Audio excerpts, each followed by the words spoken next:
Hi, my name's John, and myself and my dad have been building a spare wheel rack for the back of my T25. It's quite a tricky thing to build because the tailgate's so wide, there's no bodywork sticking out either side, the tail lights are in the way, various issues. It means there's only a couple of kits that are good on the market and are quite expensive from the States. That mean that you can attach them without destroying your bodywork. So we made our own, and just thought to show everybody what it is and how it looks. It's going to work in conjunction with my tow bar, and the tow bar is a Witter. Practically all T25 tow bars are the same.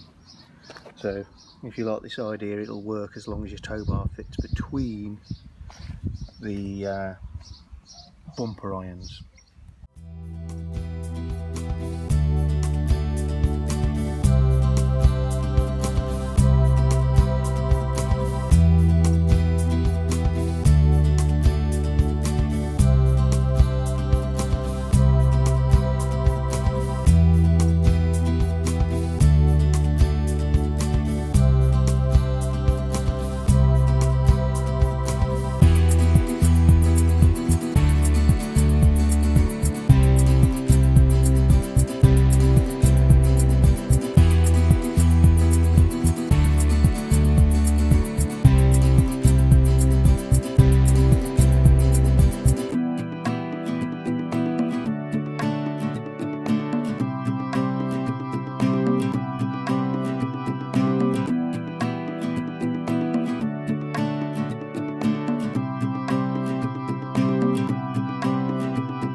And this is the kit we've made up,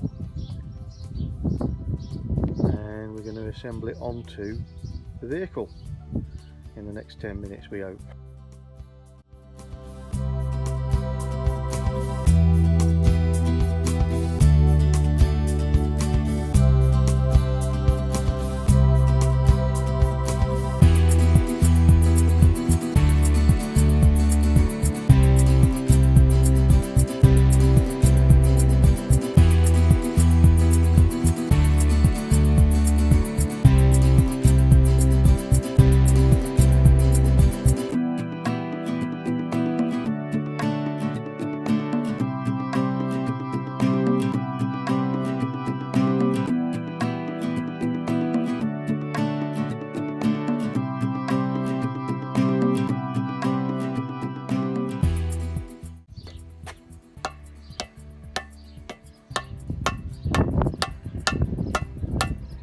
Plastic end caps finish the job off neatly.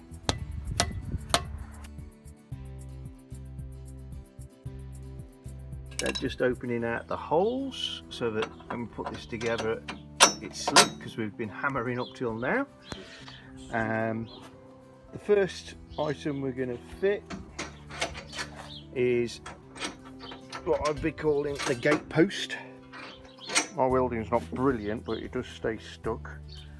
So basically, two pieces of 40mm bot section,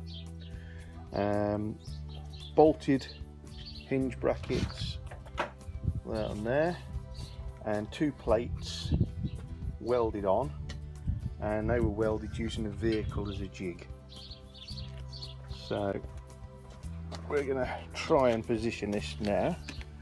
Try and hold that up. So the underside, the trick is to try and get everything in at the same time. So we've loosely assembled the bottom bolts of the gate post, if you like. Two big 12mm bolts through the tow bar. So that's actually taking the weight of the wheel through a gusset. But then up here, got two brackets that are going to go into the body panel, but only on the inside.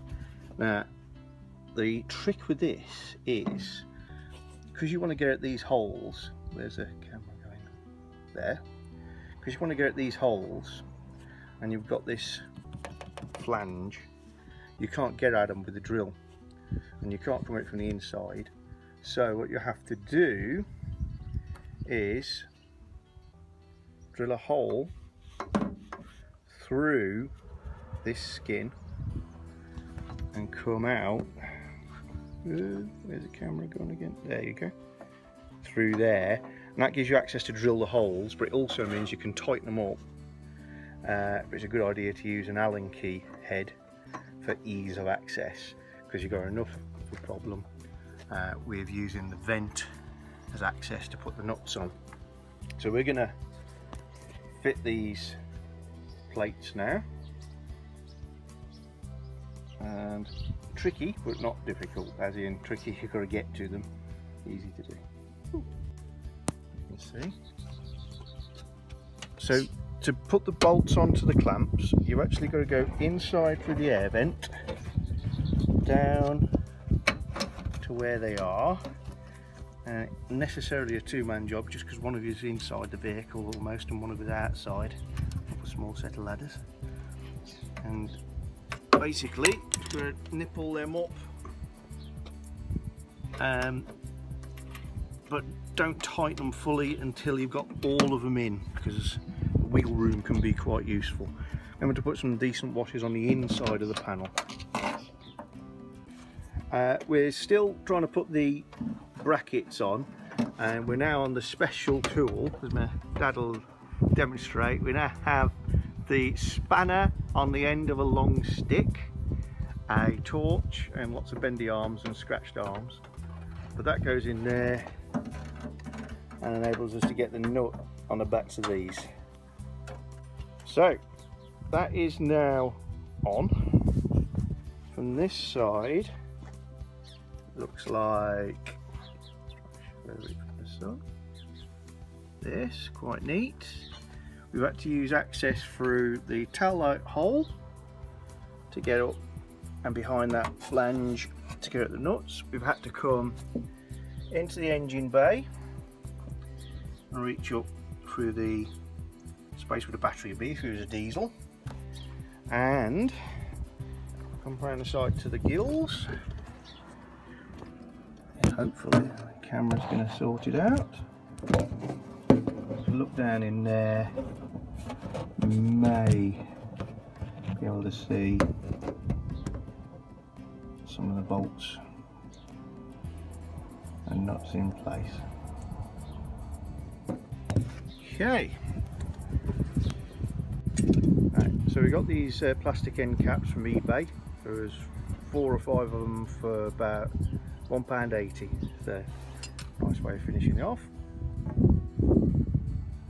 Just check the hinges to see how tight they are before we do this, because obviously that's, once that's on, that's on. Sealed up.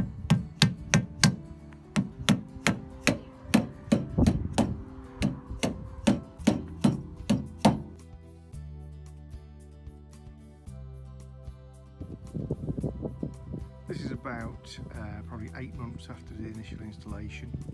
Before I just show you how it's looking now, finished off, fettled and weathered in a little bit. So a few tweaks have been made since. So first is we've got this door closer that pushes the spare wheel when it's unclipped. It's not really because it needs to swing out on its own, it's just to stop it from swinging back in the wind, because it was a little bit too easy moving. The wheel that sits on the foot, all this gunk here is actually rust killer, and just got some WD-40 on the bearing. It's stopped the corrosion, obviously caused by the fact that the wheel scratches the paint off. Need to coat it in something a bit prettier now, but that works really well. We've got a toggle catch, which you can always put a padlock on if you want to, but my wheel's pretty secure. And other than that, it's pretty much as was. I've ended up putting some rust killer on the areas where I welded, because they've come through even though I use decent paint. The vehicle lives outdoors all the time and sees all the weather. And if we just undo that, There you are, spare wheel rack for a T25, built at home, and in my opinion it's not necessarily as pretty as some of the kits that you can buy, but it's as effective if not better. It cost me very little to do, and it's something that everybody could have a crack at home, assuming they've just got access to a welder and some steel and some time and a little bit of patience. I think that's a pretty effective solution. Thanks for watching. If you like this video, please subscribe. We're putting up some more videos, T25 stuff, Jaguar stuff, or interesting things, everything you can get up to in your shed or garage really. Thanks very much.